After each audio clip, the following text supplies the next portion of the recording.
questioning the numbers that were suggested to pay for those dugouts when you could Google them and see that the cost of those dugouts is a fraction of that.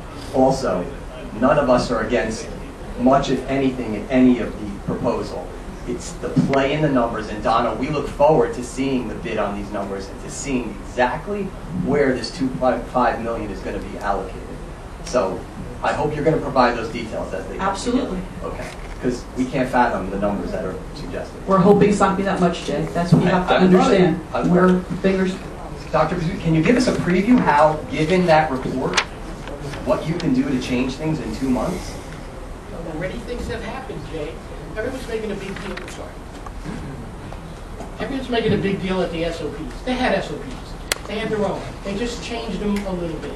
We're getting more volunteers. We're making a big difference. The way we communicate, new system of dispatch, the new radios we're getting are going to shave off time from the response time.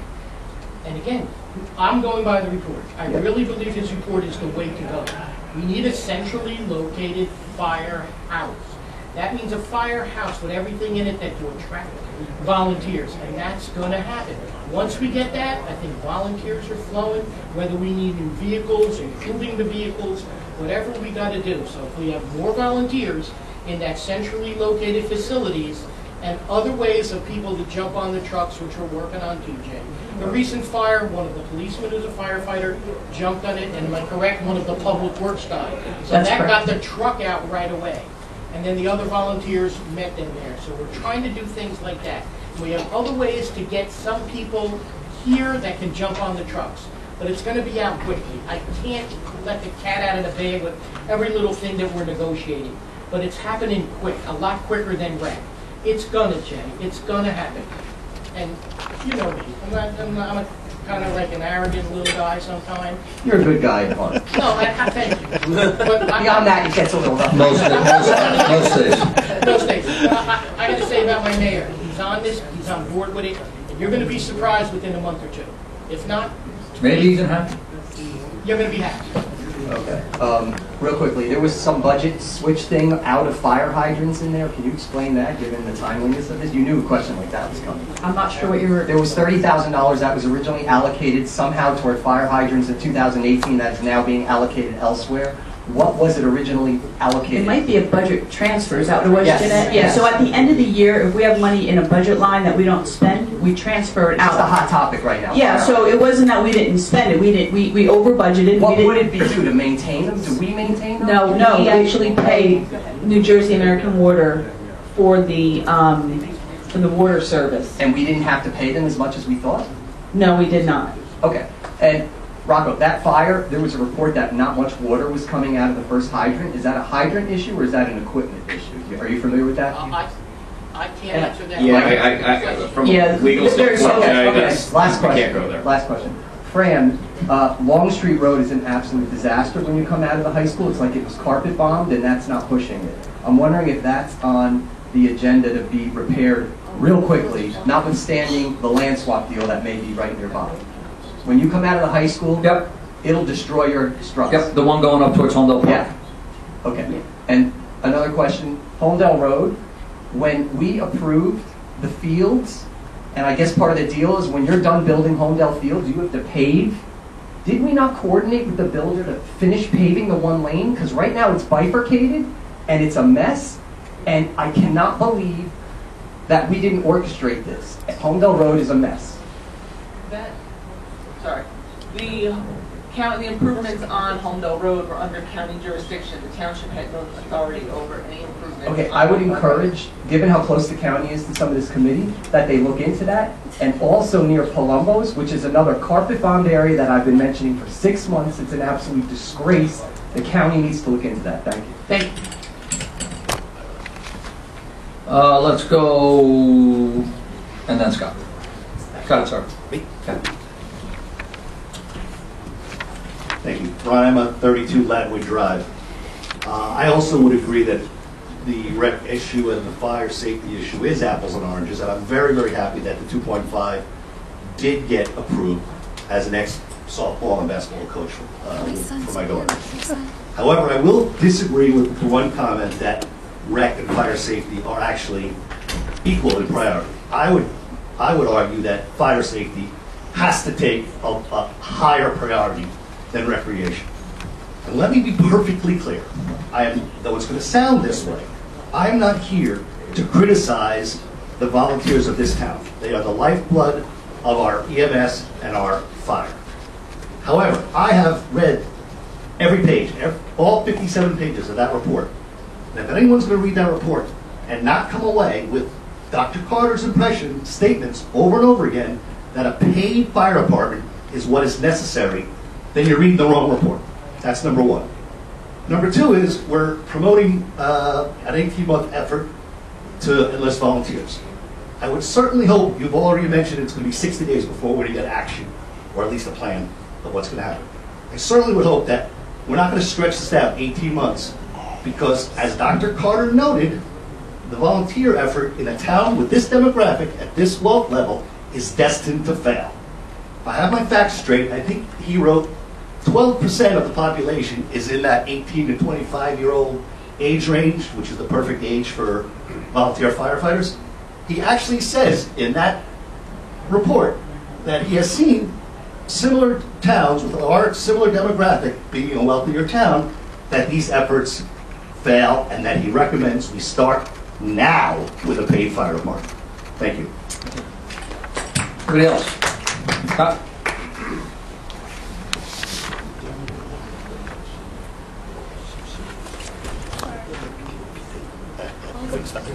Scott Goldstein, 24 East 1 Drive. Well, so many things. Donna, last meeting you gave an update that you were training your staff to be able to go to a paperless system for... It's coming. Okay. So we received through an Oprah information, and I want to share with the committee here that we were able to analyze the call reports from the dispatch, okay? And Rocco, I thank you for the update on the instance reports from the fire department. I can't remember hearing one ever, so I appreciate hearing that update.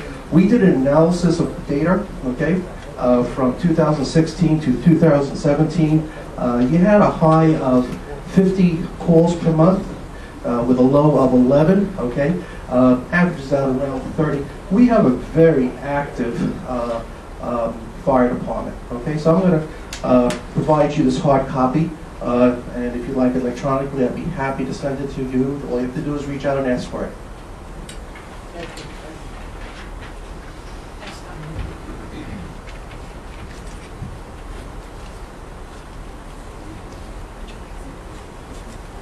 Anyone else? Anyone else? Oh. Rob, Randy, go ahead. Yeah, well, this just occurred to me. Hi, me again, Randy Rauscher, 36 Blue Hills Drive. I do want to thank you guys for the getting that report out there. Just, a long time coming, but it had a lot of meat in it that I guess it wasn't news to a lot of us, but nevertheless it's out there, and I appreciate it. It's finally in place. Just a couple quick suggestions about what we're going to do going forward. I think that there might be some talent and enthusiasm in the town that you can draw upon as you start to implement some of these ideas. When you come back from your retreat, is there something that you can include people on an ad hoc basis to participate in helping to actually implement whatever those ideas might be? And this, I don't know if this is feasible, but an idea for recruitment on volunteers. Is there something that we can do at a township level to give homes where there are actual firefighters in the house some kind of a tax break as an incentive? And then the last I like the idea that's legally. I like the idea legally. That's going to be a real problem, but you need to have uniformity and how you assess property taxes. But there's some. But you're right about the train of thought. But Randy, thinking outside the box is one of the things we're trying to do. So those creative solutions, email them, keep them coming. If enough creative solutions come up, something will get close to being legal, and close is good enough for me. I didn't hear that. And then along the lines of recruitment and retaining, getting a proper firehouse, first-rate equipment, that's key to getting good guys that want to be here. I can see, I mean, I had an occasion, I've already been to my first interview to become, I volunteered to be, I'm too old to Thank you for doing that. We heard that. Thank you, Randy. That's awesome that you're doing that. Big round of applause, by the way. That's how it gets better. Guys to come up and do something. Thank you, Randy. But I did have the occasion to visit Firehouse number 2. And it was the first time, honestly, I have to admit, I've never been in it. And to see the guys there, they were working that night doing improvements with donated materials from Lowe's and Home Depot. And I give them hats off to those guys. But, you know, as I stood there, or sat there, I should say, and I'm looking around and I'm thinking, boy, if I were a young guy and I want to make a career as a volunteer fireman, I'm going to go to Middletown or someplace and look at their house first. So I think that, you know, it's all part and parcel to getting and retaining volunteers. Thank you, Randy. Doctor, you're happy to make a quick point. Thank you, Randy, but also... Speaking for the mic, Rock. Also in regards to a paid department, we need a good house for that. You can't have a paid department without a house. So yes, that's something we might have to do. We all know that, but we got to have a house first. That's what's coming. Any other comments? Jenny? I think you already came up, and I'm going to give you a second win, Jenny, just for you. There is a building next door at the base of the big communications tower that many years ago I thought was the first aid building, and then it was condemned for some reason. What's the status of that building? Bay Shore Task Force. Yeah, but we utilize that building now for... You can use it. Yeah, well, we don't use it for the public. We have storage in there, and the Public Works Department uses the garage underneath, but it is being used. Can you use the second floor these days? Like I said, we're using it for storage, but it's not ADA accessible, but thank you. Okay, I was just curious. Any other comments?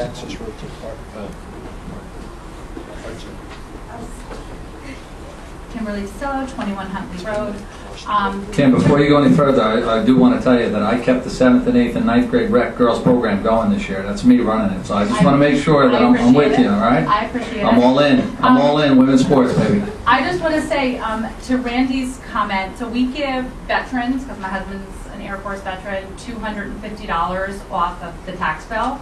So something even as minimal as that is... It's federal assistance. Yeah. Right? Like, but so... Or that's in the state constitution. Yeah. So I'm just, but like $250 is still $250. But I know that, so my son, who's a senior, who has 2 study halls this year, if he, and I mean, he's a late birthday, he's March, but if some I know are earlier, if we could do something maybe with the seniors that turn 18, that they can get maybe some credit and be able to be released if they have their like if they have their walkies. I don't know if that's happening, but my son doesn't know anything about it. It's a great concept, great idea, and we are investigating that. We've heard that. Awesome. Thank you. Have a good night. Anybody else?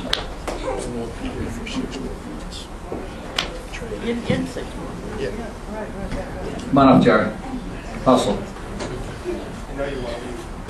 Jerry Buffalino, 20 Barbera Drive. We didn't bring this up tonight, but I just wanted to ask, this national fitness unit thing that you're going to put up in Cross Farm, what's that all about? So we haven't decided where it's going. It's free. We applied for a grant, and we received the first grant of like $30,000. The whole unit, I think, costs about $70,000. This company is going to fundraise and get the rest of that money. Once we get that money, if they do, if they don't, this is no money coming out of the taxpayer's pocket. Okay. We will then put it somewhere, whether it's at Cross Farm, at Phillips Park, at the high school, at the municipal building, wherever we put it. Nothing's been decided. All was on the agenda a couple weeks ago, a couple meetings ago, was the authority to apply for the grant. So that's all it is. Okay, I thought I saw something like 90 grand that we had to spend on this thing. I was going to say, give it to HYAA before we are not spending 90 grand on it. Like I said, if the company raises the money to build the entire portion of it, we will build it, but we're not going to put any taxpayer dollars towards it. So what's the motivation for them to do this? It's a national fitness campaign, and they're promoting national fitness throughout the country. A lot of municipalities across the country have done it. There's been a lot done locally. We're an obese nation. Is there one of these things we could see in our area someplace? I think New Brunswick has one, and I think, yeah, I think Marlboro, They actually come with a really cool app on your iPhone or Android phone where you can, depending on your level of expertise or how well you want to fit, and it times you. There's hundreds and hundreds of exercises you can do with it. It's all weather. I mean, it's very popular with the younger families. Within a year because of our weather conditions here, right? They're all weather. there are many throughout the country, and there are many They're on in the East Ohio. Coast. They're on the East Ohio Coast. and Minnesota. All right. Thank you, Jerry. Anybody else? All right, you better hustle, Dudo. Jason Dulo, 3 Eagle Hill Road. If you want to go watch the video, it's at nationalfitnesscampaign.com/watch. Starring Jason Dula. Thank you, Jason.